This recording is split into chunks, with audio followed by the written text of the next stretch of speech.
Kabar ini, kabar terkabar. Pak Mahfud MD, sebagai pakar hukum tata negara, saya mau tanya ini Pak, kasus hukumnya Pak. Saya dapat sambel ini Pak, sambel mangga Pak. Tapi ini mungkin ada persoalan hukum karena saya dapat dari orang. Orang itu ternyata baru bilang setelah saya bikinin sambal bahwa ini mangga dari orang lain yang dipagar, dia mencium ke halamannya Pak. Maka menurut yang ngasih mangga ini di halaman rumah dia, nah ini haknya dia. Tapi ada saksi baru lagi Pak. Ini menurut orang yang suka Pak Grey ini Pak, katanya mangga itu tidak mentiung di tempat dia Pak, tapi ada persis di tengah-tengah ketebalan dinding pagar. Jadi bagaimana ini Pak? Tapi sudah terlanjur saya jadikan sambal mangga ini dengan cabai, dengan jelantah Pak, itulah rasanya enak Pak Mahfud gitu. Nah secara hukum tata negara bagaimana Indonesia ini Pak? Apakah saya harus kembalikan? Apalagi kalau dimakan sama kerupuk ini Pak, enak banget Pak, banyak menunggu Pak. Ini saya mau menanya ini Bapak, bagaimana secara hukum tata negara keadaan negara kita sekarang ini? Kalau sambal mangga, apakah saya harus kembalikan? Apakah saya harus ganti dengan ini Pak, dengan mie, atau saya ganti dengan bala-bala ini Pak? Bala-bala ini Pak. Terima kasih Pak Mahfud, saya tunggu jawabannya Pak. Karena Bapak digadang-gadang jadi Menko Polkam, kok gak jadi Pak?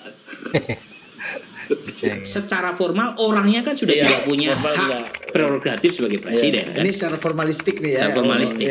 Tetapi secara sosial kan bisa diuji dalam survei. Dalam survei saya menemukan efek sosial elektoral Pak Jokowi masih tinggi. Dan panggung Pak Jokowi setiap hari, Prof. Depan setiap hari dia buka pintu buat orang. Setiap hari wartawan nongkrong depan rumahnya. Yang kedua, panggung itu diciptakan oleh musuhnya sendiri. Roy Suryo, Rismon. Itu kan menciptakan panggung buat Pak Jokowi secara tidak langsung ya, maupun langsung. Jadi yang membuat popularitas beliau tetap terjaga.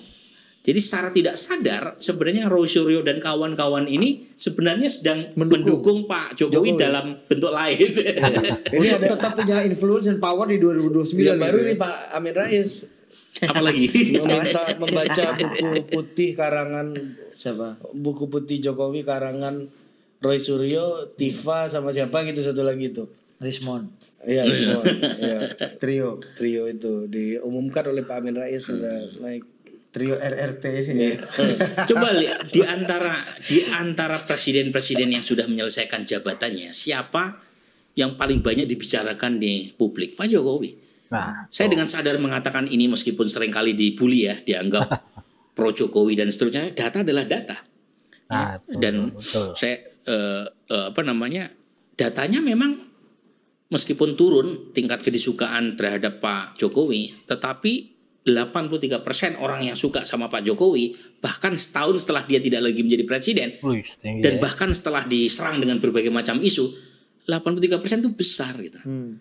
Dan itu yang menjelaskan mengapa dibanding Ibu Mega, dibanding Pak SBY, Pak Jokowi masih muncul dalam perdebatan politik di media dan medsos. Ya, tapi lagi-lagi apapun namanya, efek Pak Jokowi masih real ya. Ya. Orang boleh suka tidak suka, efeknya masih real. Meskipun tingkat kedisukaannya turun nih. Sebelum beliau mendukung Pak Prabowo 2024, tingkat kedisukaan 92%. Setelah mendukung Pak Prabowo 7 atau 8% lari. Ya, jadi nggak suka. Saya cek, ternyata kebanyakan memilih PDIP. Jadi nggak suka Pak Jokowi, tidak mendukung Mas Ganjar kan. Kemudian setahun dihantam isu macam-macam, isu ijazah palsu dan seterusnya, itu turun cuma 3%, dari 86 ke 83%. Kedisukainya. Tingkat kedisukaannya. Jadi masih ada 83% yang suka. Jadi Mas Roy ini berkampanye untuk Pak Jokowi. Pak Jokowi terima kasih juga Mas Roy ini. Jangan-jangan udah.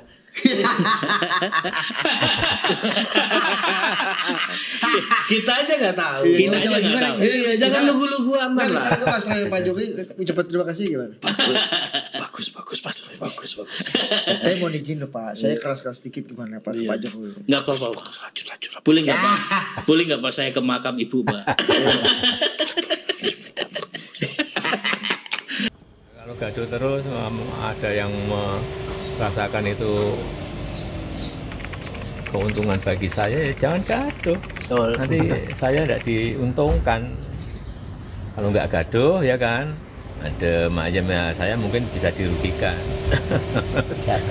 Kalau pada seneng saya masih diuntungkan, nah, ya buat tak gaduh. Ya begitulah ya sob ya. Tadi beberapa video dari gue ya. Yang pertama ada dari Suji Tejo yang menyinggung masalah hukum lah ya. Beliau itu menyampaikan pesan kepada Mahfud MD. Tuh, tadi masalahnya tuh. Kalau ada mangga yang ngelayun keluar dan apa tanggapannya ya kan. Dan tadi juga ya ada Bang Mutadudin Mutadi ya, Burhanuddin Mutadi yang mengatakan bahwasannya survei kesukaan Pak Jokowi itu masih sangat tinggi, 83%. Dan dikarenakan salah satunya adalah ya teroris, Roy Suryo, Risma, Tifa, CS lah ya, yang tanpa sengaja mereka itu justru mempertahankan tingkat kepuasan publik kepada Pak Jokowi tanpa disadari mereka ya. Jadinya Pak Jokowi masih diomongin ya di platform media sosial ataupun TV-TV mainstream ya. Dan kebanyakan orang terkait isu ijazah ini ya. Justru tanpa sengaja Mas Roy ini dan kawan-kawan menjaga tingkat kepuasan Pak Jokowi tadi. Ya begitulah ya. Bahkan tadi Pak Jokowi bilang sebenarnya sih ya udah dikasih pesan sama Pak Jokowi kalau hal ini membuat Pak Jokowi diuntungkan, ya jangan gaduh, makanya diam aja, sepi aja. Aduh, ya bener juga apa kata Pak Jokowi, mending lo diam, jangan nuduh macem-macem lah. Bahwasannya itu tuduhan udah kagak bener. Tapi tanpa sengaja mereka itu menguntungkan Pak Jokowi ya. Dan gue kalau ngelihatnya ini orang politik di belakang Roy Suryo ini yang menunggangi ini sebenarnya tuh salah taktik menurut gue sih. Bukannya mendowngrade Pak Jokowi, justru lebih menguntungkan ke Pak Jokowi. Jadinya tingkat kepuasannya Pak Jokowi itu masih tinggi ya kan. Dan Pak Jokowi masih dibicarakan. Dan tadi juga diungkap bahwasannya ya Pak Jokowi ini beda dengan presiden-presiden yang lain ya. SBY, Mega, udah 1 tahun pernah tugas pun masih Pak Jokowi masih tinggi ya atensinya ya di mata masyarakat. Bahkan kalau mau kita bilang tuh ya, banyak ya orang yang diuntungkan dari Pak Jokowi ya. Baik media mainstream maupun media sosial yang pro dan yang ini ya kontra ya, mereka sama-sama diuntungkan. Salah satunya misalkan pihak pembenci itu kan selalu membicarakan Pak Jokowi aja, tapi kan penontonnya banyak, actionnya jadi tinggi. Iya gak?